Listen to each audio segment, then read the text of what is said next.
Mon conseil pour ceux qui veulent aller en affaires, par exemple dans le domaine de la restauration, je conseillerais fortement de partir avec une franchise. Le risque est minime. La première chose qu'il faut savoir, c'est l'immigration à tout prix, je suis contre. Ça prend un plan. Immigrer, c'est comme une entreprise qu'on va ouvrir. Tout le monde peut immigrer. Jusqu'aux petites infirmières, sous-infirmières au Cameroun peuvent immigrer dans des programmes spécifiques, pilotes qui sont taillés sur mesure pour eux. Et c'est ça le but de la consultation. Donc si on n'a pas une consultation en amont, j'ai peur que les gens se butent. Et c'est ça qui justifie les frustrations quand les gens arrivent au Canada. Le Canada est le pays de Dieu. Voilà la phrase que mon interlocuteur a tenue tout à l'heure et qui m'a arraché un sourire. Aujourd'hui, je suis à Terrebonne, dans la périphérique de Montréal, et je suis venu rencontrer un entrepreneur d'exception. Vous savez que pendant mon séjour ici, je vais rencontrer des Africains qui font des choses pertinentes afin de leur donner de la parole pour qu'ils nous expliquent comment ils y sont parvenus en terre canadienne, afin que ça inspire d'autres. Et aujourd'hui, je suis venu vers un homme qui a un parcours incroyable, arrivé au Canada et qui a commencé dans les call centers à 10 $ de l'heure. Aujourd'hui, il est à la tête de plusieurs franchises de Allô Mon Coco, qui est un endroit dans lequel on peut prendre des petits déjeuners. Il en a déjà 2 et je pense qu'il va en avoir une dizaine dans quelques années. C'est quelqu'un qui est juste extrêmement inspirant, qui a aussi fait beaucoup et qui continue d'ailleurs de faire de l'accompagnement à l'immigration et avec qui on va donc parler de ces 2 choses-là. Du business de la restauration, pourquoi il y a si peu de noirs dedans. Il est le premier noir à s'être lancé dans les franchises Allô Mon Coco dans tout le Canada. Et depuis qu'il est là d'ailleurs, il a déjà permis à un autre d'entrer aussi. Et on va essayer de comprendre comment ça marche, comment on intègre ce genre de réseau, combien d'argent il faut et comment on fait pour réussir là-dedans. Et puis ensuite, on va parler un peu d'immigration parce que c'est quelque chose qui concerne beaucoup de gens. Beaucoup de gens veulent immigrer au Canada, mais qu'est-ce qui les attend réellement ici? Ce qu'on dit et surtout ce qu'on ne dit pas. Bref, c'est une interview très passionnante. Si vous êtes au Canada et que vous voulez, parce qu'il fait aussi du business en Afrique, on va parler de ses affaires, notamment au Cameroun. Il a une clinique, entre autres. Si vous voulez faire du business en Afrique, je suis là aussi pour ça. J'organise une formation ici au Canada. On sera à Laval le samedi 14, donc samedi prochain, sur le thème de 3 business, 3 niches que l'on peut lancer pour pouvoir réussir à générer du cash en Afrique. Donc si vous êtes là au Canada, je vous invite à prendre vos tickets. Dans la barre de description, vous avez un lien pour le faire. Je serai accompagné d'Uriel Bigot qui lui vous parlera plutôt de business au Canada. Comment faire pour développer votre parc immobilier ici, aller chercher des financements pour bâtir votre propre empire immobilier. Donc je ne vous en dis pas plus, les amis, les liens sont dans la barre de description. Dépêchez-vous de cliquer et de réserver votre place pour être avec nous pour cette journée de formation exceptionnelle. Ne vous trouvez pas d'excuses, venez vous former, venez apprendre à faire de l'argent. Pour le moment, je ne vous en dis pas plus, on va entrer pour aller rencontrer notre invité du jour et je suis sûr que ça va juste être énormissime. Donc prenez votre temps, posez-vous et vous allez apprendre un maximum. Petit rappel, la semaine prochaine, on est aux États-Unis. Ce sera le week-end du 21 pour pouvoir parler aussi de business dans le Maryland, plus précisément à Hyattsville. Donc là aussi, les liens sont dans la barre de description. Et bien évidemment, pour notre gros événement Back to Africa les 11 et 12 octobre, la billetterie est ouverte. Et même si vous ne pourrez pas être en France pour cet événement géant, je vous invite à pouvoir quand même réserver vos places parce que vous allez pouvoir suivre cette édition en stream, peu importe où vous êtes sur la planète. Sur ce, let's go!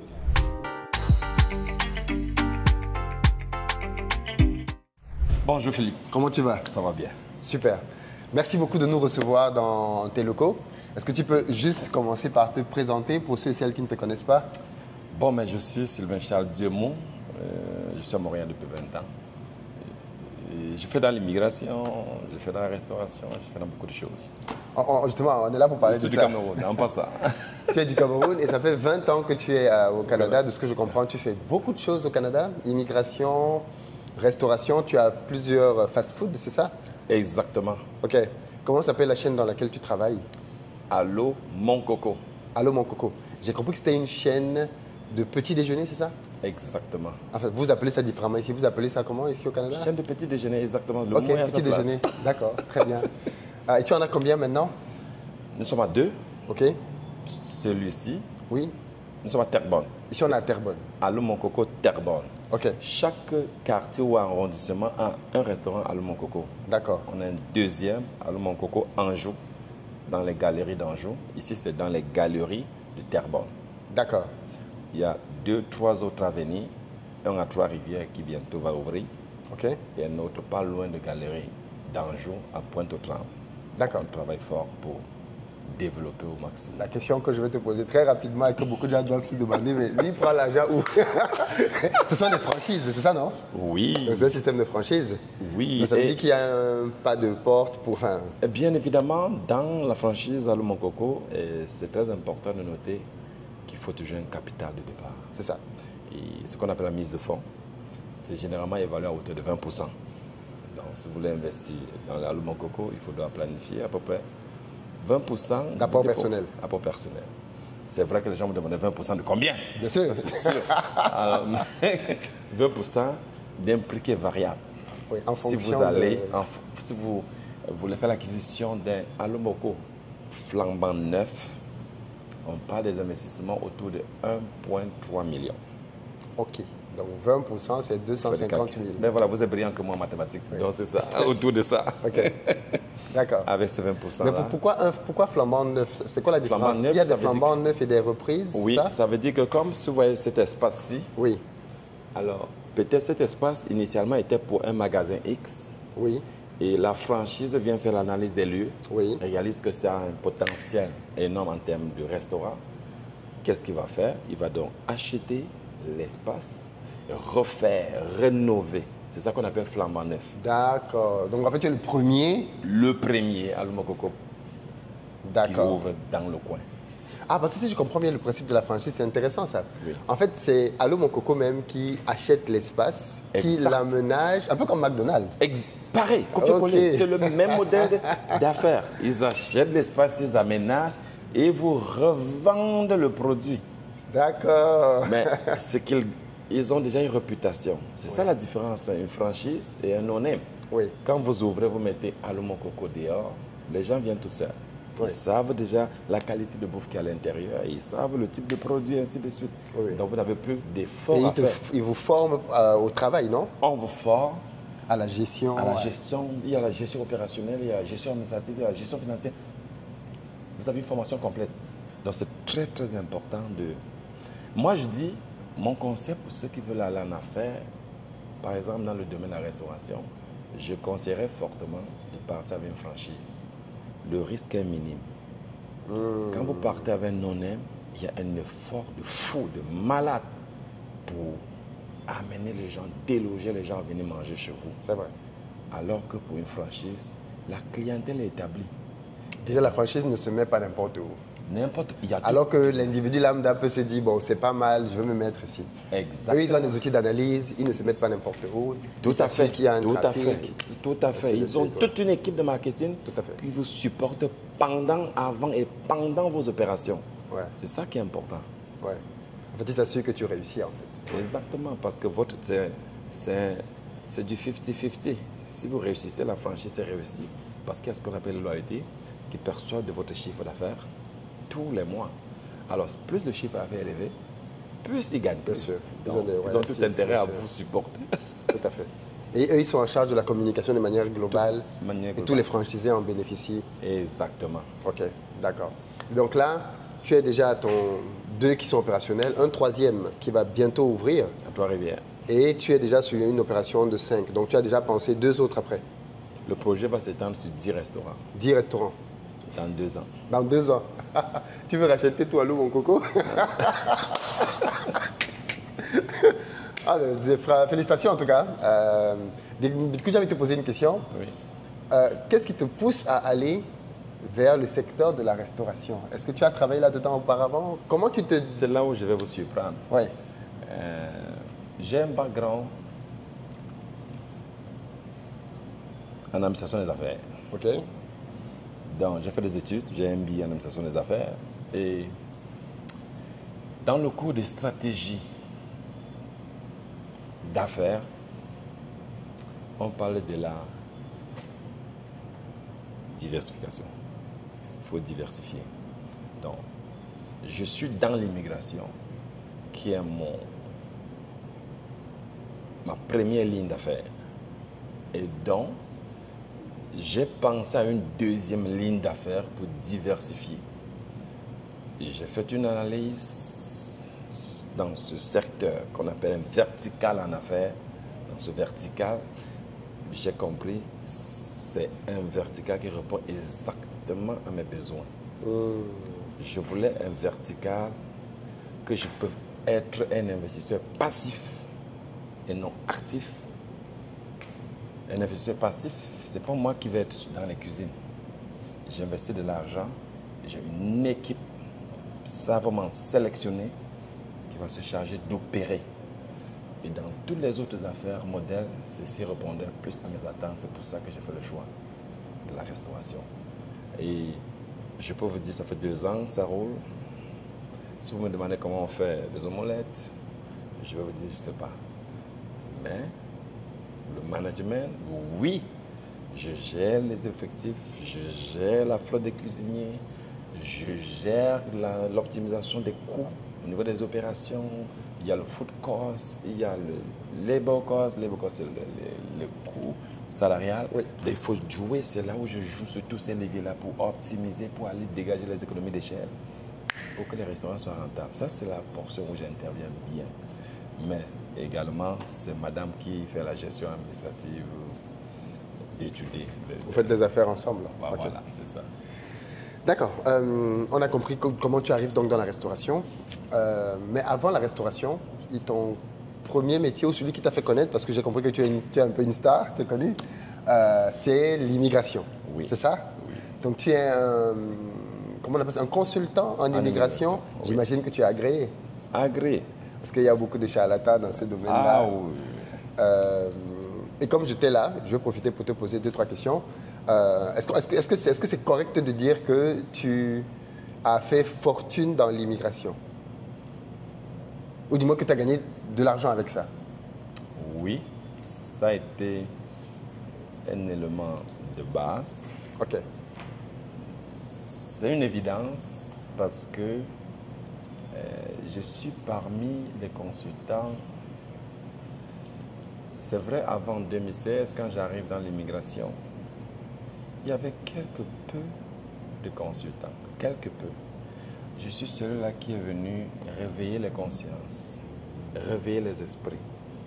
Et c'est pour ça que si vous allez en arrière dans toute l'Afrique, du Togo, la Côte d'Ivoire,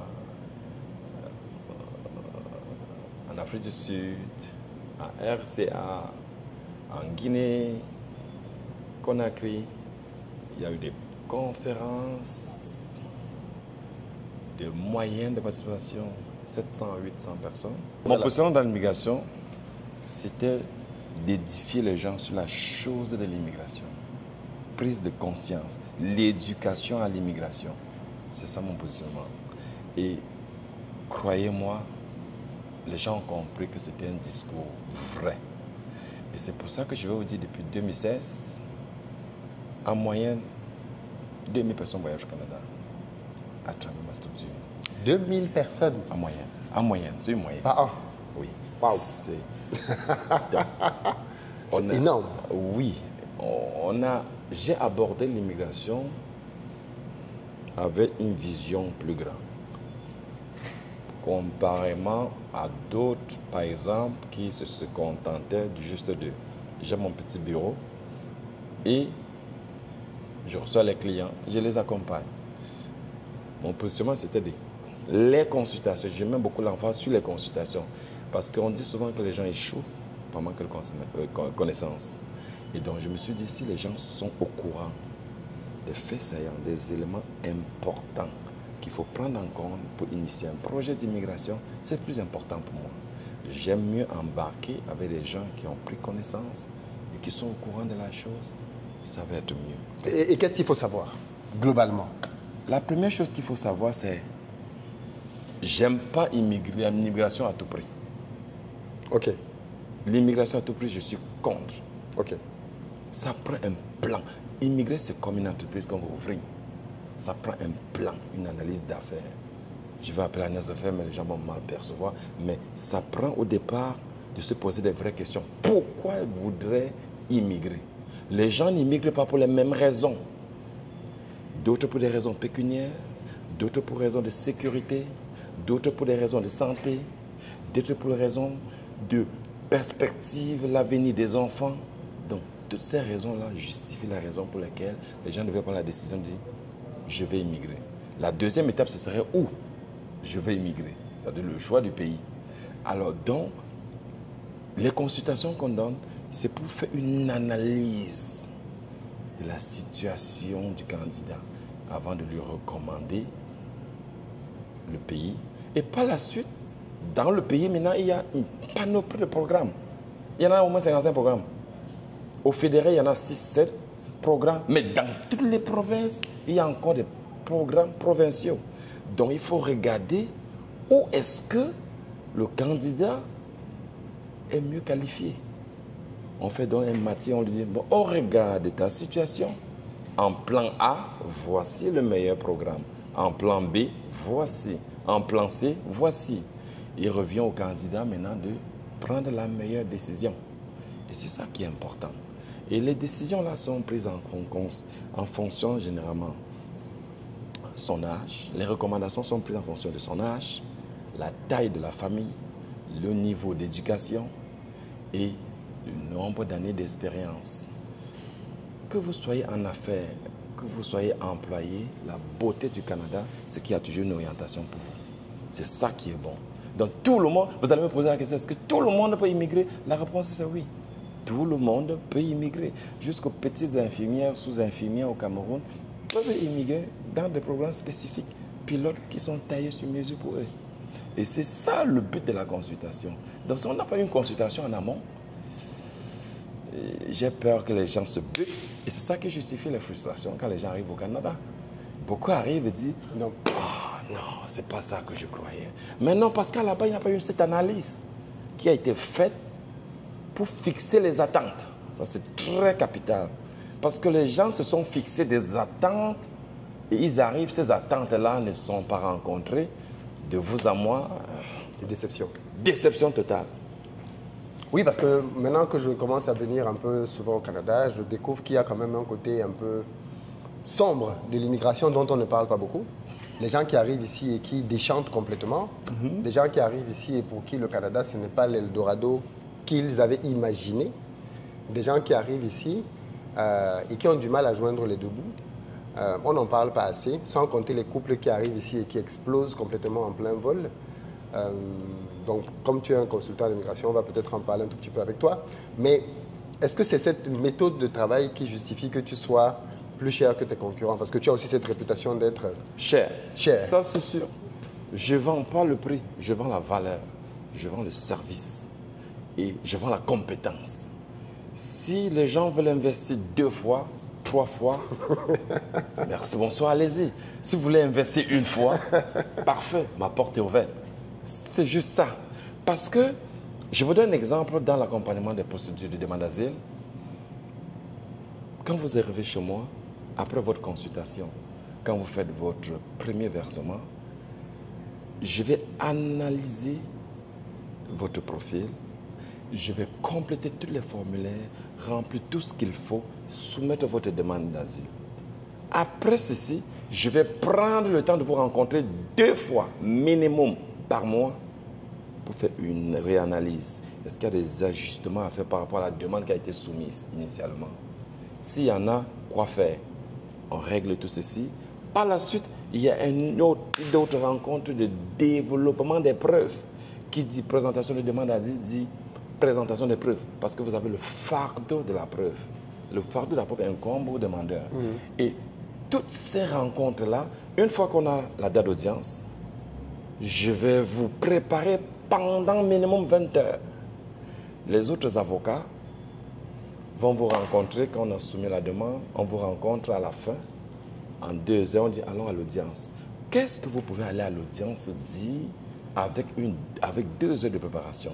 Vous allez vous contredire, bien évidemment, et le juge va rendre une décision. Contradiction, omission, inférence négative à gauche, à droite. Il va tirer une conclusion négative pour vous. Et ce n'est pas ça que je veux. Moi, je veux que les gens qui sont accompagnés par mon cabinet soient satisfaits à la fin. La satisfaction à la fin, c'est l'acceptation pour le demande d'asile. Et ces nombres d'heures que j'investis pour ce succès-là sont payants. C'est du temps. C'est pour ça que je coûte plus cher. Alors, Faut-il choisir une entreprise, un cabinet qui coûte cher et qui va vous apporter un bon résultat? C'est la question que je laisse aux auditeurs décider de répondre. Très bien. Mais on peut dire que tu as eu du flair quand même, parce que et peut-être que c'est pour ça que tu étais parti dans la restauration déjà. L'immigration, depuis quelque temps au Canada, a subi, moi j'ai appelé ça un frein ou un ralentissement, en fonction de comment on voit ça. Et en tant que consultant en immigration, est-ce que tu avais vu ça venir? Est-ce que tu avais vu, de par les nombreuses dérives, parce que de ce que j'ai compris de mon analyse ici, en réalité le gouvernement canadien se retrouve à prendre des décisions drastiques en termes d'immigration parce qu'il y a eu énormément de laisser-aller, énormément d'arnaques, de faux profils. Enfin, il y a eu tellement d'abus que pour essayer d'y voir un peu plus clair, on a d'abord dit, bon, on arrête d'abord tout ça, plus personne n'entre. Alors, quand on parle d'immigration, il faut bien prendre conscience que c'est dans le monde entier. Il n'y a pas que les Africains qui viennent au Canada, il y a des Chinois, des Français, tout le monde vient au Canada, parce que c'est une terre d'accueil. Donc, ce programme-là, ou du moins les programmes qui semblaient être les plus plébiscités, auraient été arrêtés. Donc, toi qui es consultant, spécialiste, qu'en est-il réellement? Est-ce qu'on vient encore au Canada? En d'autres termes, est-ce que tu es au chômage? Est-ce que tu travailles encore depuis que le gouvernement canadien a pris des lois? Déjà, est-ce que tu confirmes ces lois? Et ensuite, quel est l'impact dans ton métier? Je confirme ces lois et l'impact est important dans notre métier. Ça a brisé les rêves, le découragement et l'abandon de projet. Beaucoup, tous les consultants avocats ne diront pas le contraire, beaucoup ont abandonné leur projet d'immigration suite à ces nouvelles lois. Maintenant, une autre chose importante qu'il faut prendre en considération, c'est que quand vous faites n'importe quel métier, comme tout vertical, il faut faire ce que j'appelle une veille de l'information. On peut faire la veille technologique pour ceux qui sont dans le domaine technologique. On peut faire une veille marketing pour ceux qui sont... Donc, il faut faire la veille de l'information. La veille de l'information consiste à être à l'écoute et des entrevues et même de l'intervention des différentes personnalités qui sont dans l'immigration. Lire l'industrie, lire... Les tendances. Les tendances, c'est très capital. Alors, si vous avez écouté le discours de Justin Trudeau, l'ex-premier ministre du Canada, il avait dit on avait mal évalué. Je dois avouer qu'on a échoué. Il faut réparer. Voilà pourquoi on est obligé de passer par ça. Les signes annonciateurs, c'était quand la frontière terrestre avec les États-Unis s'était fermée.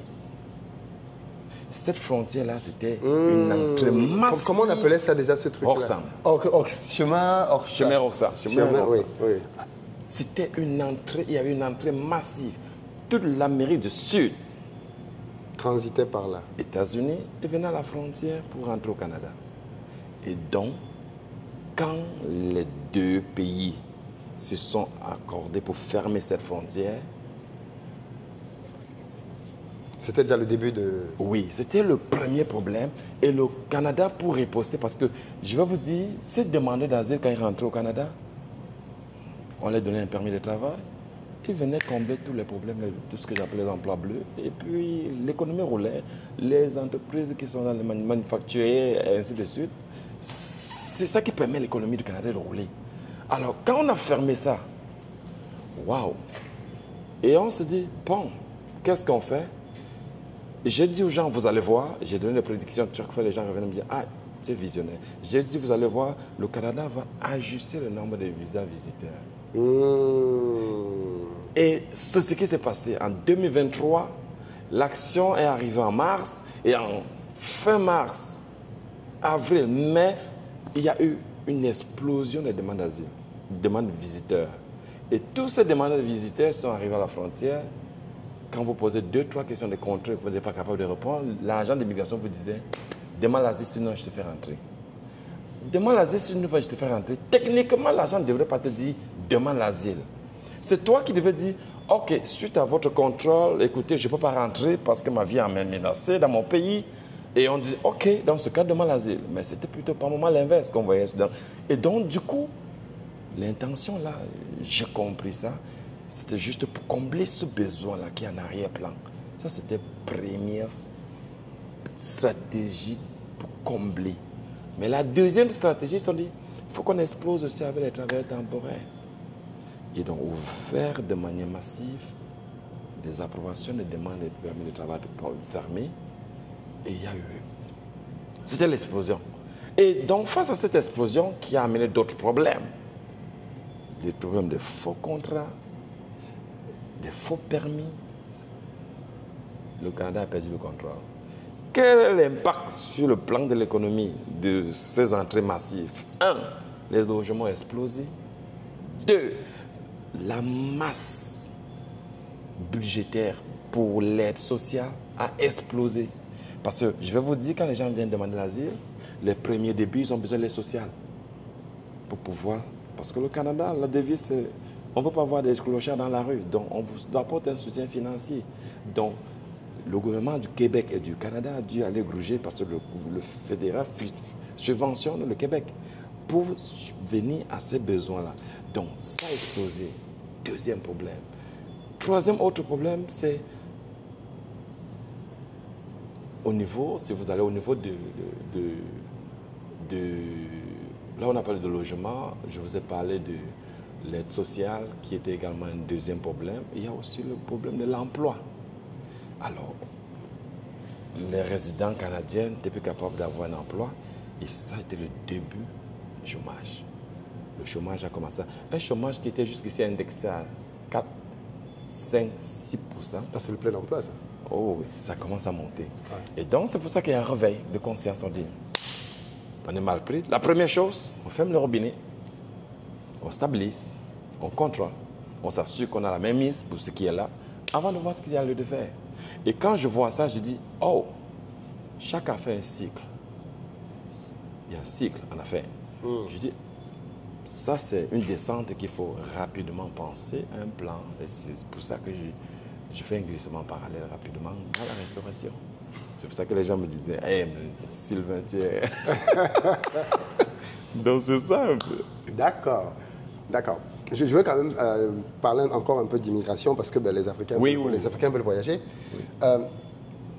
Est-ce que tu confirmes, parce que bon, moi je ne suis pas ici, donc forcément j'entends beaucoup de choses et quand je suis là, j'essaie de les confirmer avec les acteurs de terrain, que pour certaines personnes arrivées au Canada, notamment venues de nos pays africains, l'immigration aujourd'hui pour eux est quelque chose qui se passe mal. C'est-à-dire que ça ne se passe pas bien pour tout le monde. Et pour ceux pour qui ça se passe mal, ou ça s'est mal passé, quelle en est la cause? Bon, on a compris que la préparation au pays... Oui, c'est bon. Très bonne question. La principale cause, c'est manque d'information. Manque d'information. La deuxième chose, ce manque d'information étant relié à ce que j'appelle le mentorat. Toute personne n'arrive pas au Canada au hasard. Quand tu arrives au Canada, tu as un point de chute. Oui. Qui est cousin, membre de la famille ou ami, ce qui vous attire. Et cette personne-là, s'il voit à 20 degrés, vous êtes porté à voir le Canada à 20 degrés. Oui. S'il voit à 360 degrés, vous allez voir à 360 degrés. Et celui qui va voir à 360 degrés, son rendu ne sera pas la même chose que celui qui a regardé à 20 degrés. C'est ça la principale. Vous allez voir des gens qui arrivent avec des beaux diplômes. J'ai de la misère à croire un informaticien qui arrive, master en informatique, et vous le voyez en train de faire les formations des ressources humaines, des préposés aux bénéficiaires pour devenir préposés aux bénéficiaires. Ou alors pour rentrer dans l'infirmerie. C'est quoi préposés aux bénéficiaires? C'est des personnes de soutien dans les milieux hospitaliers, tout simplement. Okay. C'est ce qu'on appelle chez nous les aides-soignants. Les aides-soignants, ok. Voilà. Donc vous vous demandez, mais... Qu'est-ce qu'il fait là-dedans? C'est quoi cette dérive? Ah non, parce que je suis arrivé chez quelqu'un qui faisait dans ça. Quelqu'un qui l'a conseillé. Exactement. C'est ça. Et ça revient encore à la source que j'ai dit, consultation. La préparation. Oui. Préparation. C'est très important que les gens se posent des bonnes questions. Et on n'a pas la culture de consultation. Malheureusement. Si vous dites à quelqu'un, va aller payer $200 dans un cabinet d'immigration pour avoir une consultation, l'intégration, comment s'y prendre, même dans la préparation des CV. On fait le CV à la camerounaise, ça ne fonctionne pas. À l'africaine, où je vois même des CV avec les dates de naissance. Voyons, ça ne marche pas. Sexe, non. Prénom. Sexe, non. Le recruteur, là, on est dans un environnement Et on évite au maximum la discrimination. Donc, il y a des indicateurs que tu n'as pas besoin de mettre sur ton CV. Il faut cacher. Tout ça commence par là. Et maintenant, quand tu parles de tes expériences, comment tu t'exposes pour exciter? Le recruteur a dit, you are the man. Voilà la personne que je cherche. Alors, donc c'est important, très important, de vraiment se rapprocher d'un quelqu'un qui vous inspire, d'un conseil, pour qu'il vous parle du marché de l'emploi. Tous ceux qui sont passés par là, tous mes clients qui sont arrivés comme résidents permanents, ils n'ont pas ce discours. Il y a un plan de transition bien établi. Et tous passent par là et tous aujourd'hui sont bien installés. Et je leur dis toujours, c'est une évidence, on ne peut pas se cacher. Quand vous arrivez dans n'importe quel nouveau pays dans le monde, vous ne pouvez pas arriver le jour 1 et ça décolle tout de suite. Sauf que pour les uns, ça va aller en dents de scie. Ça, c'est le comportement de quelqu'un qui n'a pas reçu des bonnes informations à la base ou un bon mentorat. Pour l'autre, ça va aller de manière crescendo. Et plus la pente est plus élevée, plus les informations étaient bien traitées et le gars a assimilé et il est parti très vite. C'est comme ça que ça devait être. Donc, si vous voyez les gens qui vous disent « Ah, mais je suis venu au Canada, ça fait 3 ans, ça ne marche pas. » Mais il est dans l'obscurité, tout simplement. Je l'ai dit dans toutes mes conférences et j'assume encore devant les caméras en disant « Le Canada, c'est le pays de Dieu, point final. » Venez me taper, je vais accepter, mais j'assume. C'est le pays de Dieu. Ceux qui ont suivi mes conseils vous diront pas le contraire. Après 3 ans, 4 ans, ils sont propriétaires de maisons, ils sont bien véhiculés. Qu'est-ce qu'on a besoin de plus? Alors, mais ceux qui ne sont pas là, vous allez voir des gens qui sont là depuis 8 ans, 10 ans, et qui même une maison n'en ont pas. C'est une évidence que c'est quelqu'un qui a échoué son immigration. Ah oui, il ne faut pas se cacher. Si tu es là depuis 8 ans au Canada et que tu n'as pas de maison, tu as échoué. Non, il a échoué l'immigration. J'assume. Vous allez me détester, je préfère qu'on me déteste parce que je crache le morceau, je dis sans détour. Oui, c'est vrai. Parce qu'il y a tout un schéma technique, stratégique pour y arriver. Même en emploi. Quand vous entrez dans un emploi, regardez, quelqu'un qui a ce que j'appelle la compétence. Oui, il y a une carrière. Regarde, il entre dans une entreprise, mon schéma là que je donne aux immigrants, tu arrives dans une entreprise, 1 an. Tu dois dire ton boss, augmente-moi le salaire, sinon je démissionne. Il faut avoir du culot. Mais si vous dites ça, le boss va dire 2 scénarios. Soit, OK, on va trouver une solution, ça veut dire que tu es compétent. Si ce n'est pas ça, malheureusement, on n'a pas de budget pour toi, ça veut dire que tu es incompétent. Et les gens qui sont incompétents, je conseille, si vous avez votre petit boulot, contentez-vous de vos petits 1% qu'on vous donne à la fin de l'année. Mais celui qui est compétent, ça veut dire qu'il a une valeur forte sur le marché du travail. Tu ne devrais pas prier sur un employeur qui ne veut pas te payer à sa juste valeur. Et donc, moi, je recommande aux gens, tu as travaillé après 1 an, cherche une deuxième entreprise. Pourquoi? Parce que si tu gagnais 50 000 à la première entreprise, tu arrives à la deuxième, tu dis je gagne 50 000, il ne peut pas te recruter pour 50 000, il va te recruter pour 60 000. Il y a une indexation. Maintenant, ça dépend de comment tu vas te vendre. Qu'est-ce que tu as apporté de manière tangible, pas l'air comme les Africains? Ah, je suis bon, non, c'est des valeurs. J'ai apporté, j'ai implémenté tel nombre, on l'a en chiffres, tel nombre de stratégies qui ont permis d'indexer le chiffre d'affaires de temps. C'est du concret. Le nouveau recruteur va regarder ça, il va dire c'est le luxe, c'est ce que je cherche. Mais on n'est pas à ce niveau. Donc, malheureusement encore, et je dis ça encore à mes confrères africains, on est trop porté par l'idée de diplôme. Arrêtons de parler de diplôme. Commençons à parler compétences, connaissances. Comment changer cette dynamique de pensée? On va être très à l'aise. On ne devrait pas avoir de difficulté de s'intégrer. Si vous voyez des gens qui arrivent, j'ai des informaticiens qui sont arrivés, mais excusez-moi, nul. C'est le diplôme qui est là. Il ne vaut rien. Par contre, j'ai des gens brillants. Brillants. Il arrive là, je te dis, tu es informaticien, tu arrives, tu me rencontres, je te donne 2 mois pour te trouver un emploi. Et on entre dans notre chapitre qu'on appelle comment chercher un emploi. Il y a des emplois cachés. Comment on s'y prend pour y arriver? C'est une des stratégies que beaucoup n'en ont pas. Et c'est important. Tout à fait. Parce que du coup, tu as répondu à l'autre question qui était de dire comment donc ceux qui réussissent font. Mais en fait, tu as déjà expliqué, puisqu'ils font le contraire de ce que les autres qui n'y parviennent pas font. Tu as dit une phrase qui va choquer les gens, mais il faut que tu m'expliques ça. Pourquoi tu dis que le Canada, c'est le pays de Dieu? Avec le froid qui, 6 mois dans l'année, vous avez 1 mètre de neige, ça, c'est pas, moi, ça ne me fait pas rêver, ça. Le Canada, c'est le pays de Dieu pour plusieurs raisons. La première, c'est, on parle pour la personne immigrante. Oui, bien sûr. Voilà. C'est un des rares pays où la facilité d'intégration est au rendez-vous. La facilité d'intégration est au rendez-vous.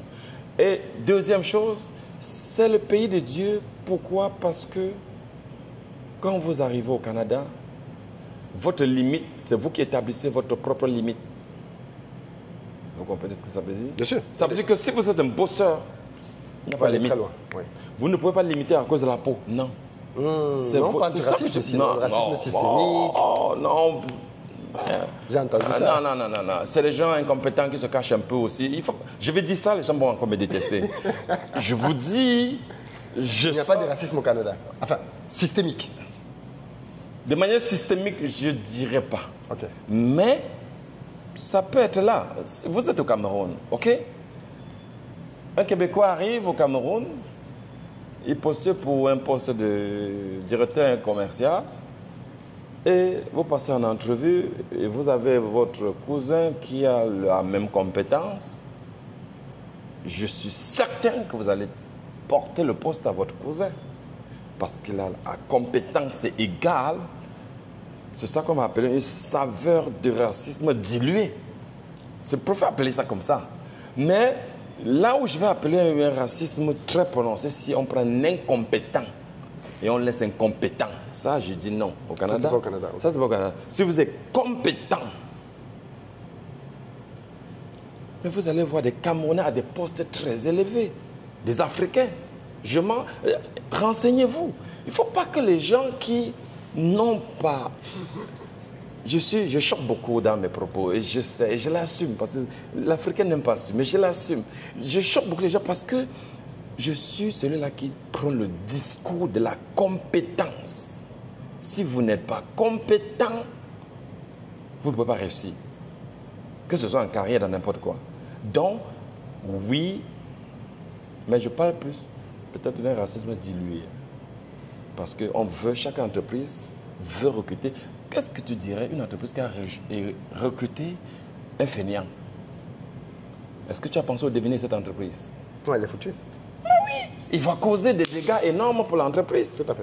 Et c'est des coûts. Là, une corvée. Le coût seulement de formation, avant qu'il ne prétende être productif, s'il faut recruter comme ça à chaque 1 mois, l'entreprise tombe en faillite. Là, je parle avec la vision d'un entrepreneur, parce que c'est un entrepreneur. Mais les gens de l'autre côté ne voient pas ça comme ça. On dit toujours, on m'a laissé, on a pris quelqu'un d'autre. Non, on veut quelqu'un qui peut venir faire la job. Merci, bonsoir. Donc voilà pourquoi je dis, non, c'est le pays des dieux. C'est le pays des dieux, le Canada. Autre chose mise en œuvre. Oui, autre chose que je dirais, toujours pour aller dans ce même sens-là, vous venez au Canada, vous travaillez 1 an, la banque vous dit, je suis prêt à vous financer. Dans quel pays, même dans notre propre pays, on n'a pas ça. On vous fait confiance comme ça au bout d'1 an. Vous avez montré relevé de paye. On vous finance à hauteur de 700 000, 800 000 pour une mise de fonds de 5% pour acheter une première maison. Où vous allez trouver ça? Nulle part. Que quelqu'un me dit le contraire. En France, vous allez trouver ça? Dans quel pays européen? Jamais. C'est le pays de Dieu. Je vous dis à l'entrée même encore, à l'entrée, tous mes résidents permanents, quand ils arrivent à la banque, waouh, on leur donne une carte de crédit, avec des limites de 10 000 $, on dit, dépense, tu payes quand tu veux. D'autres, on peut leur donner des prêts même d'installation de 10 000. Vous allez trouver ça où? Nulle part. Faites le tour, revenez me trouver, je suis à Yaoundé. Vous allez faire le tour, venez me trouver. C'est très important. Non, en fait, la différence, ce que tu dis, c'est... Non, mais c'est vrai. Du coup, j'ai une question pour voir si c'est différent de la France aussi. Oui. Je connais bien le système en France. Oui. L'avantage du Canada, enfin l'avantage, le Canada a besoin de beaucoup d'immigration. Et je suis d'accord qu'ils accordent des conditions incroyables. Je suis d'accord. Pour attirer des gens. Facilité, oui. C'est vrai.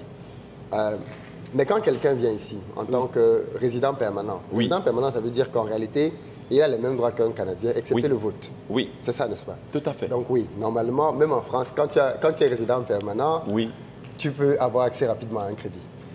Par contre, les autres, ceux qui ont des résidences temporaires, est-ce qu'eux aussi, au bout d'un an, est-ce qu'ils peuvent aussi avoir accès au financement comme les résidences permanentes? Ça dépend du niveau de financement. Même les travailleurs temporaires peuvent avoir des cartes de crédit. Oui, ça c'est normal. Avec une marge de fer. Mais quand le financement ici, il faut être résident permanent. D'accord, ok. Résident permanent, là, il y a ce qu'on appelle l'intention en immigration. Celui-là, tous ceux-là qui ont appliqué pour des résidences temporaires, l'intention, c'est je viens, je fais et je rentre chez moi. C'est vrai, c'est vrai. Et celui qui est résident permanent dit je viens pour m'établir, pour m'installer. Ça change tout. Ça change tout. Ça change tout. Je suis d'accord, ok. Très bien. Très intéressant les gens vont être fâchés avec toi. C'est lui qui a parlé aujourd'hui. D'habitude c'est moi, mais aujourd'hui c'est lui. Donc, ok, d'accord. Donc, tu confirmes. Donc, pourquoi je voulais parler de ça? Parce que, tu sais, il y a toujours des gens qui n'ont pas l'information exacte et qui peuvent se faire facilement arnaquer. Et donc, comme ce genre de vidéos circule pas mal, tu confirmes qu'aujourd'hui, si quelqu'un te dit au pays qu'il va te permettre d'aller au Canada en tant que résidence permanente, il faut le prendre au sérieux ou c'est un arnaqueur, c'est un charlatan? Aujourd'hui, si quelqu'un vous dit pour vous accompagner pour avoir un statut de résident permanent au Canada, la réponse est oui. OK. Parce que le Québec, l'immigration du Québec a été fermée temporairement, mais l'immigration fédérale, ce que le commun des mortels appelle l'entrée express, est encore fonctionnelle. OK. Ça, c'est très important. OK. Mais il y a une autre chose que je vais dire aux Camerounais. Je profite de cette vidéo pour dire quelque chose aux Camerounais, très important. Les Africains, quand vous entretenez un projet d'immigration, quand vous frappez à la porte des cabinets d'immigration, il y a un mandat spécifique, SMART. Vous accompagnez dans la procédure, mais il ne vous garantit pas le visa. Il ne vous garantit. Ah oui, c'est très important. Bon, moi, je te paye pourquoi si tu ne me garantis pas le visa? Alors. Non. Tu me prends 10 000 $, après tu viens me dire que ton projet n'a pas marché. Philippe, ça va être la bagarre à Yaoundé. Si j'étais la personne qui signe le visa, je vais dire oui. Mais ce n'est pas le cas. Pourquoi devrais-je te signer? Deuxième dimension, le délai. Mais je suis choqué par l'Afrique. Choqué par l'Afrique. Vous payez un cabinet et... Mais non, ça fait déjà 1 an et demi, je n'ai pas eu de résultat. Non, rembourse-moi. Le discours là, moi je peux vous dire, si vous êtes dans cette dynamique de pensée, venez même pas chez moi. Vous devez comprendre que pour immigrer à l'immigration, comme les Camerounais disent, c'est le cardio.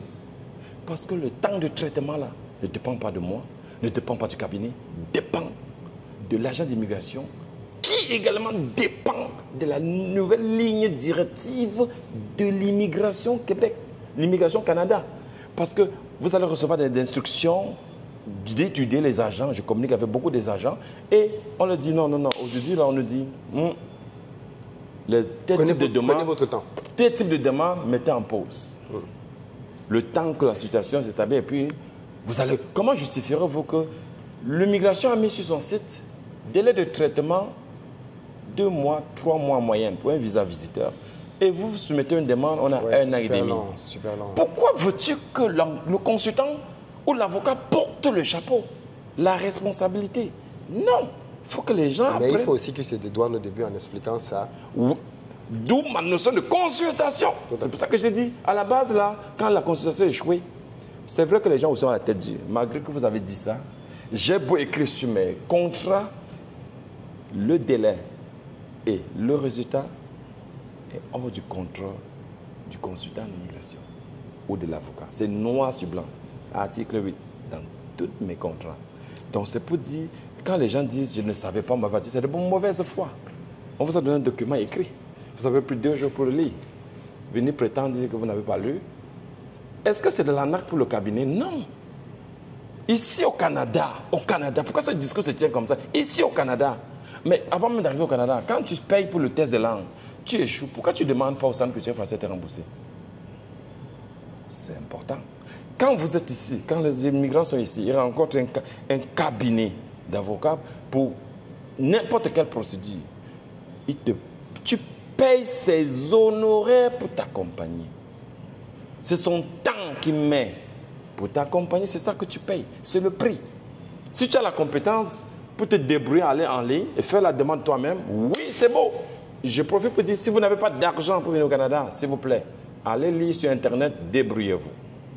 Il faut combien pour venir au Canada? Combien c'est très... Fourchette. Fourchette? 1 million, on peut venir au Canada? Ça dépend du cabinet. Si non, mon cabinet, ça va être j'ai cher. payé ton cabinet déjà. Oui. Il me faut combien maintenant quand je veux venir au Canada? Pour t'installer? Pour m'installer. Bon, il faut planifier le billet d'avion. Oui. Première chose. Il faut planifier le logement pour les 2 premiers mois de votre installation au Canada. OK. Et troisième chose, ce sont les 2 indicateurs de base. Un billet d'avion plus 2 mois de logement, Oui. 3 millions, ça va. Enfin, il faut manger aussi quand même. 2 mois de logement plus, oui, bien sûr, il ne faut pas oublier. Il faut se déplacer. Il faut se déplacer, il y a le transport, il y a l'enthousiasme, il y a l'accommodation. Moi, je dirais, pour une vie d'une famille, ça dépend de la taille des familles aussi. Oui, ça va. Si une personne est seule, il prend une chambre dans un début en colocation, je dirais, s'il a 3 000 $ au début, il peut s'en sortir. Le loyer coûte en moyenne 700, 800 la chambre, et donc, ça peut Mais couvrir. on pourrait te demander, mais toi, tu demandes qu'on te paye 10 000 $, alors que le gars, il n'a besoin que de 3 4 000 $ pour s'en sortir sur place. Donc, toi, tu lui coûtes plus cher que son installation au Canada. Non, non, non, non, non, non, non. Je ne coûte pas plus cher, je ne coûte pas 10 000 $, non. Ok. 10 000 $, c'est autre chose. Ça, c'est une autre procédure de demander D'accord. d'asile qui est déjà sur place. Ah, ok, d'accord. Oui, ok. alors, et ça varie aussi. C'est en fonction du niveau de difficulté Ok, dans c'est le dossier. personnalisé. Oui, c'est personnalisé. Ok. C'est encore la raison de la consultation. Tout à fait. Je saurais dire à quelqu'un qui vient d'arriver, même au Cameroun, quelqu'un qui a fait 2 demandes, ça a échoué. Je ne peux pas charger le même tarif que quelqu'un qui fait pour la première fois. Parce qu'il a déjà échoué, il a laissé les records dans son projet, dans son profil d'immigration.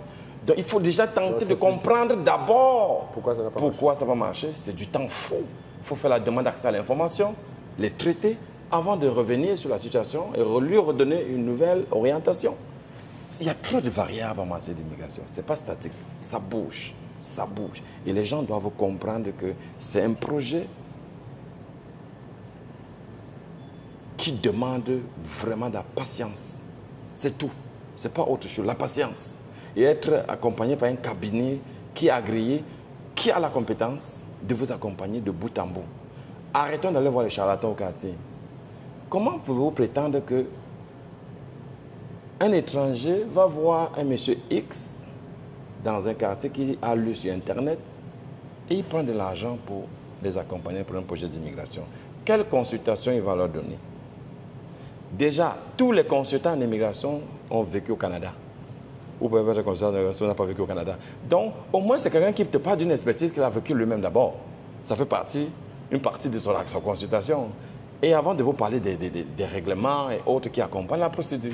Mais vous croyez à quelqu'un qui est avec vous au quartier tous les jours, qui vous parle d'une procédure qui se passe ailleurs.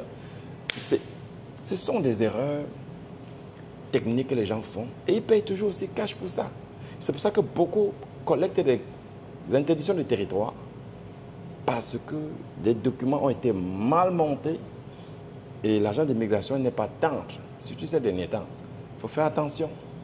Dernière question pour toi dans cette partie. Oui. Est-ce que tu conseilles aussi les gens qui viennent sur les réalités qui vont attendre les couples? D'autant plus que le Canada, que toi tu appelles le pays de Dieu, d'autres appellent le Canada le pays du divorce. Bon, je suis d'accord. Le Canada n'aide pas beaucoup les couples déjà établis depuis le Cameroun. Ils ont plus de misère que les couples qui s'établissent ici. Les couples qui s'établissent ici ont ce que j'appelle déjà l'expérience de la vie sociale. Mais les couples qui partent du Cameroun, de l'Afrique, je parle du Cameroun parce que je suis du Camerounais, de l'Afrique, il y a une dynamique de fonctionnement d'un couple qui est complètement l'opposé de la dynamique du fonctionnement d'un couple ici. Voilà la cause factuelle. Et tous passent par la même bêtise et terminent toujours par le divorce. C'est tout à fait normal. Au Cameroun, c'est ce que j'appelle du day-to-day d'une famille. Monsieur se lève le matin, il prend sa douche, il prend sa clé de voiture, s'il a une voiture, il s'en va au travail. c'est madame qui se débrouille avec les enfants, si elle travaille avant d'aller à son travail. Après, monsieur, après son travail, il sort, il s'arrête dans le premier bar, il a rencontré tel ami, après notre ami l'appelle pour le deuxième bar, il va arriver chez lui à 23 h. Quand il arrive chez lui, on a déjà tout préparé, on a servi à table. Monsieur mange et dort. Voilà son day-to-day. Quand monsieur arrive ici, ça veut dire que monsieur au Cameroun, en Afrique, est pourvoyeur financier de revenus familiaux minimum à 80%, souvent à 100%. Donc, il a l'autorité. Et il y a aussi, on dit aussi souvent qu'on est des bantous. J'entends trop ce discours. On est des bantous. La femme doit être soumise. Ça, c'est notre discours. J'adhère pas à ça. Je suis pour une vie de collaboration dans le couple. C'est ça qui fait le succès. Donc, quand ils arrivent ici, monsieur va à son travail. Le matin, d'abord, il faut apprêter les enfants. Il y a les garderies de deux côtés. Si on a 2, 3 enfants, souvent, ils ne sont pas dans la même garderie. Pendant que monsieur amène à gauche, madame amène à droite. Après, les deux après s'en vont à leurs travaux respectifs. Deuxième dimension, les deux, dans le thème de revenus, souvent, c'est la même chose. Souvent, c'est même madame qui gagne plus que monsieur. Ça commence à changer l'équilibre au niveau des finances. Parce que madame qui était de l'autre côté était chérie, est-ce que je peux avoir... Aujourd'hui, ce n'est plus la même chose. Alors, à la fin de la journée, il faut aller chercher les enfants. Philippe, il faut se partager. Si tu n'arrives pas à la garderie à 18 h, avant 18 h, il y a des pénalités. Donc, tout ça, ça change toute la dynamique du couple. Le gars va aller prendre l'enfant, madame va aller prendre l'enfant, ils arrivent à la maison. Maintenant, les enfants vont à l'école, là, il y a un rendu, il y a le devoir. Et vous avez le devoir de lire et émailler à la fin. Émager à la fin que oui, c'est bon. Si monsieur n'a pas ce temps, parce qu'il ne faisait pas ça en Afrique, c'est un problème. Si c'est madame qui va rentrer, aller préparer, venir faire ça, la femme va s'épuiser. Au début, la notion de soumission continue. À un moment donné, il y a usure. Et quand il y a usure, il y a le clash. Un autre point, c'est l'argent des enfants. Oui. L'immigration donne les allocations de... J'appelle ça les pin-ups. Presque en moyenne $600, $700 en moyenne en fonction des revenus. Par enfant? Non, familial. OK. Alors, donc, du coup, vous allez voir, monsieur, généralement, principalement, ça rentre dans le compte de la femme. Oui, c'est ça. Et monsieur est toujours porté à avoir un regard dessus. Et les femmes qui entendent des discours populaires des réseaux, non, il n'a pas le droit. Du coup, madame s'approprie et monsieur ne va pas entendre ça. Ça crée le clash et 80% ce n'est pas à cause de ça. Question d'argent. L'argent des enfants. L'argent des enfants. Et c'est triste. C'est triste parce que j'ai envie de dire à mes frères, mes confrères, c'est parce que je pense aussi que quand ils sont arrivés, le vecteur d'accompagnement n'a pas clarifié cet aspect parce que c'est un point de mes conférences, expliquer la dynamique du fonctionnement d'une vie de famille au Canada. Bon, parce qu'il manquait d'informations à ce niveau, il n'y a pas eu de communication efficace. Donc du coup, moi, si je suis un homme, je dis, je devais me contenter de travailler. Je dis, fais confiance, vas-y, gère. Mais il y a aussi des femmes qui abusent aussi. C'est ça qui crée le clash. Alors, donc ça, c'est un élément important qui est la cause principale du divorce. C'est pour ça qu'on est... Le pays du divorce. Oui, même comme si on le pays de Dieu, on est quand même le pays du divorce. C'est toujours dit, en tout cas. Dernier point, je voulais revenir sur le restaurant, parce que on va sortir là-dessus. Qu'est-ce qui explique, toi qui es là depuis une vingtaine d'années, déjà tu t'es lancé là-dedans depuis pas très longtemps. Oui. Qu'est-ce qui explique que beaucoup d'Africains ne soient pas dans ce genre de niche-là? C'est-à-dire que, parce que toi tu es entré dedans, et regarde, en 2-3 ans, tu dis que tu vas arriver jusqu'à une dizaine de restaurants. C'est que tu as vu qu'il y avait de l'argent là-dedans, tu as vu qu'on pouvait se développer là-dedans. Mais qu'est-ce qui fait que, d'après toi, des Africains qui sont là depuis très longtemps, n'aient pas vu ce secteur? En fait, seule la volonté ne suffit pas. Il y a d'autres paramètres. Et dans le cadre des restaurants Le Mokoko, le plus gros enjeu, c'est le capital financier de dépôt. Mais il y a des Camerounais qui peuvent ont avoir ça, ce genre de qui capitaux peuvent par avoir leur ça. travail. Par... Oui. Il y a des Africains qui peuvent avoir ça. Deuxième enjeu, c'est l'intérêt pour la niche, pour le vertical. Troisième enjeu, c'est la barrière à l'entrée. Vous pouvez aussi avoir de l'argent, mais il y a une barrière à l'entrée. La franchise doit croire que vous êtes capable d'opérer. S'il ne croit pas, c'est un risque pour toi et pour lui. Et je ouvre la parenthèse, il y a beaucoup qui sont là en affaires, dans les franchises, ils sont tombés en faillite. La franchise a récupéré et l'a revendu. Donc, c'est très important. Donc, il y a le chiffre d'affaires, mais il y a aussi la compétence de la gestion du domaine. Pour avoir été, je conseille pour quelqu'un qui va entrer dans un restaurant, qui n'a jamais fait un restaurant, il faudrait être un ancien manager, un ancien entrepreneur dans un autre domaine. Parce qu'il y a les compétences complémentaires et transférables.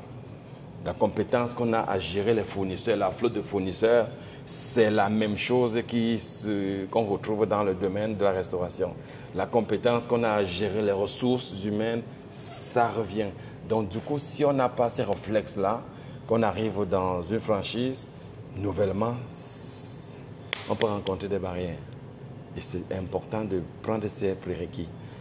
C'est pour ça que je chute aussi en terminant que quand vous prenez un restaurant, vous avez la compétence zéro, vous êtes obligé d'ajouter une deuxième personne qui a cette compétence que vous payez et c'est celui-là qui ramasse tout votre bénéfice. C'est triste par exemple. Vous allez avoir un sentiment différent de celui-là qui a ses compétences et qui roule le même restaurant que toi. Il va faire de l'argent pendant que vous ne faites pas de l'argent. Alors c'est autant des éléments. Est-ce qu'il rentre dans la consultation? Moi je suis adepte des consultations. Prenez les consultations, édifiez-vous. C'est capital, vous allez prendre des décisions éclairées. Sinon, vous allez aller dans l'obscurité, vous allez vous cogner et l'impact est grave, très grave. Souvent, les gens vont en affaires et ne se relèvent plus à jamais. Imaginez-vous quelqu'un qui a pris un restaurant comme ça, qui a une valeur de 1,3 million, il dépose 600 000 de dépôt, qu'il a pris à travers la banque, plus les prêts bancaires. Voyons, tu tombes en faillite parce que tu as mal opéré. Tout ça là en feu. Waouh! Il faut rembourser tout cet argent-là. Vous faites comment? On peut ne plus se relever du tout. Donc, aller en affaires, oui. Mais de manière intelligente, c'est ça qu'il faut. Sinon, les conséquences sont très dramatiques. Très bien. Ben, merci beaucoup de nous avoir ouvert tes portes, de t'être prêté à l'exercice. C'est un plaisir. Pour nous parler de business ici au Canada, d'immigration aussi. Un petit volet, juste une petite parenthèse. J'ai aussi appris que tu faisais des choses au Cameroun maintenant. Oui. Alors que pendant longtemps, tu n'étais pas très favorable. Qu'est-ce qui t'a fait changer de mindset pour aller investir? À un moment, je n'étais pas très favorable, mais pour être installé là-bas depuis 8 ans en matière d'immigration, j'ai dû comprendre que oui, ça c'est défi, mais c'est faisable. La différence entre les deux marchés, là-bas le risque est très élevé, mais les revenus aussi sont très élevés. La marge est très élevée, contrairement au Canada. Le revenu, la marge est très petite, mais le risque est moindre. Donc, il y a un équilibre, comme on dit souvent en finance. Et donc, c'est suite à ça que je me suis dit, OK, si on peut mettre sur pied des dispositions pour contrôler le risque, pas pour contrôler, mais pour minimiser le risque, ce serait bon. Quand je parle de risque, il y a le premier facteur qui est le vol. C'est culturel. Tout le monde... Voilà, il y a le vol, il y a la discipline, le professionnalisme des employés. Vous voyez un employé il commence à 8 h, il arrive à 9 h, il arrive à 10 h. Ici, vous ne verrez pas trop ça. Les gens arrivent 30-45 minutes avant leur chiffre de travail. En Afrique, ce n'est pas encore ça. C'est culturel. Bon, dans d'autres entreprises, les gens sont assez disciplinés. Dans d'autres, non. Donc, si vous lancez une entreprise, c'est qu'il y a des problèmes comme ça qui se posent. Ça peut impacter votre entreprise. Et l'autre difficulté en Afrique, c'est la paperasse, l'administration. Obtenir les agréments qu'il faut. Hier, j'avais encore le témoignage d'un de mes confrères, Dr Love, qui... Moi, j'ai parti une clinique et il profite pour dire pourquoi je pars une clinique, parce que j'ai un background biochimie. Okay. Je maîtrise en biochimie, j'ai fait le génie biomédical, j'ai fait l'administration des affaires, mais j'ai voulu revenir à la source parce qu'initialement, je voulais devenir médecin. Je n'avais pas réussi le CUS, pas parce que j'étais idiot, malgré que j'avais une mention MBA, bien en bac. Et donc, je me suis dit, pourquoi ne pas avoir une clinique? C'est pour ça qu'aujourd'hui, j'ai une polyclinique au Cameroun, à Yassa. Et ça c'est demandant, Comme Elle toute fonctionne bien, entreprise, ta polyclinique? elle fonctionne bien. Et c'est demandant. Bien équipée? Bien équipée, j'ai la dernière technologie en matière de... Mais ça n'a pas été compliqué d'avoir les agréments? Ça a été compliqué.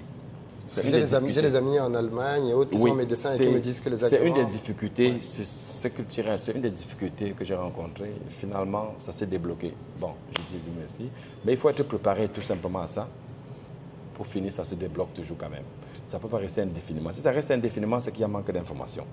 Parce qu'il y a toujours comment s'y prendre pour y arriver. Alors, donc, c'est ce que j'encourage. Oui, allez-y. L'Afrique, c'est encore ouvert. Et bientôt, vous allez voir que l'immigration va être dans l'autre sens. C'est pour ça que bientôt, je vais chercher des agréments pour aider les gens qui veulent immigrer au Cameroun.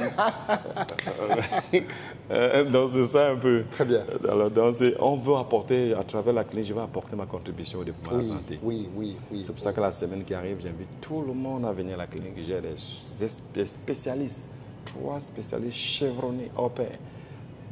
Que tu fais venir? Indienne, que je fais venir de l'Inde. OK. Pour venir offrir les consultations gratuites à travers le Cameroun. Dans quel domaine? Domaine cardiologie, gynécologie et... Cardiologie, gynécologie et... Oh En tout cas, un troisième domaine, quoi. Domaine de la dialyse et autres, tout ça. OK. Oui. Donc, les gens Tu as des dialyses dans ta clinique? Oui, j'ai un super centre de dialyse, très équipé.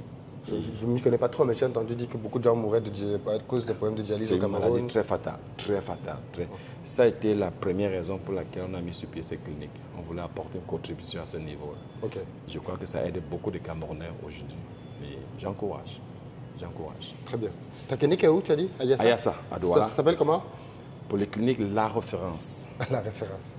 À 1 minute de l'hôpital gynéco. Tu n'as pas été très modeste dans ton nom, hein? Non, c'est la référence.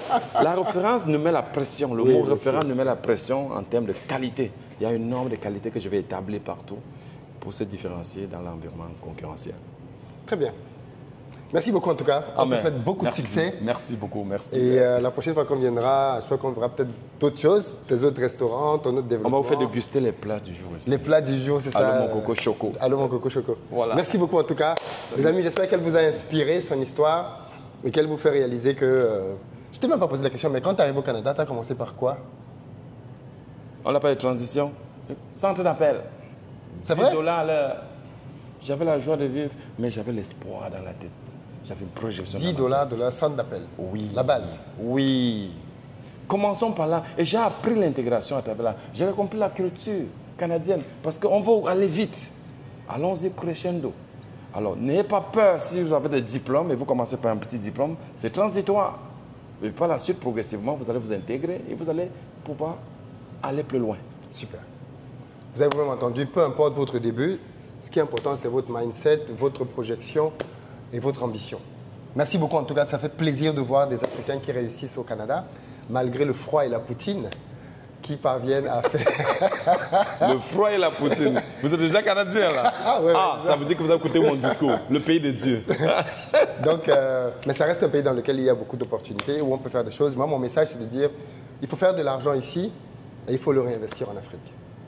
Et vous l'avez entendu lui-même, hein, il y a beaucoup plus de marge, beaucoup plus de risques, mais beaucoup plus de marge en Afrique. Et ce qui est bien le risque, c'est que tu peux le limiter. Tout à fait. Merci beaucoup les amis. La balle est dans votre camp. Et dites-moi dans les commentaires, partout où vous n'avez pas été d'accord avec lui là. Dans les commentaires, j'ai hâte de lire ça. À bientôt. Ciao.